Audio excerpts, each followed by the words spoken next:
ఈటెల రాజేందర్ చేసిన కాస్ట్వే బుక్ వ్యాఖ్యలపై ఎమ్మెల్సీ పల్మూరి వెంకట స్పందించారు. ఐఏఎస్, ఐపీఎస్లను వారి పని వారు సరిగ్గా చేయండి అని సీఎం చెప్పారని గుర్తు చేశారు.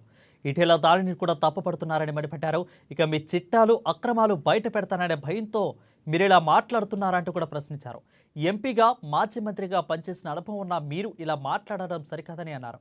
బీజేపీ హరీష్ రావు కేటీఆర్లతో లోపాయికారి ఒప్పందం కుదుర్చుకుందని ఆరోపించారు. గారు ఈరోజు అధికారులు ఐఏఎస్ ఐపీఎస్ అధికారులని వాళ్ళ పనిని వాళ్ళు చేయమని చెప్పి సీఎం గారు ఆదేశిస్తే దాన్ని కూడా తప్పుపడుతున్నారంటే మీ యొక్క చిట్టాలు బయటపడుతున్నారన్నా, మీ అక్రమాలు బయటపెడుతున్నారని ఒక భయంతో ఈరోజు అధికారుల పైన మీరు మాట్లాడుతున్నారంటే మీరు ఒక ఎంపీగా, మంత్రిగా అనుభవం ఉన్న మీరు ఇటువంటి మాటలు మాట్లాడడం అనేది సరికాదు. దానితో పాటు ఈరోజు బీఆర్ఎస్ పార్టీతోటి లోపాయిక ఒప్పందాలు చేసుకొని కల్వకుంట్ల తారక రామారావు గారితో, హరీష్ రావు గారితో ఒప్పందాలు చేసుకుంది మీరు.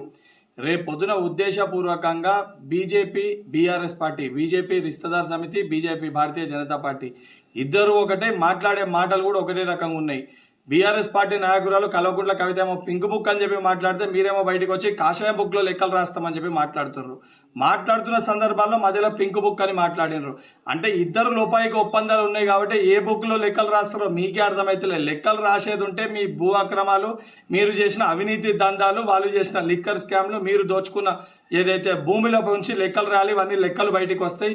ఇప్పటికన్నా ఈటెల రాజేందర్ గారు ఒళ్ళు దగ్గర పెట్టుకొని మాట్లాడాలి. నోటికి ఏది పడితే అది మాట్లాడితే ఇష్టం వచ్చినట్టు మాట్లాడే ఒక అర్హత మీకు లేదు.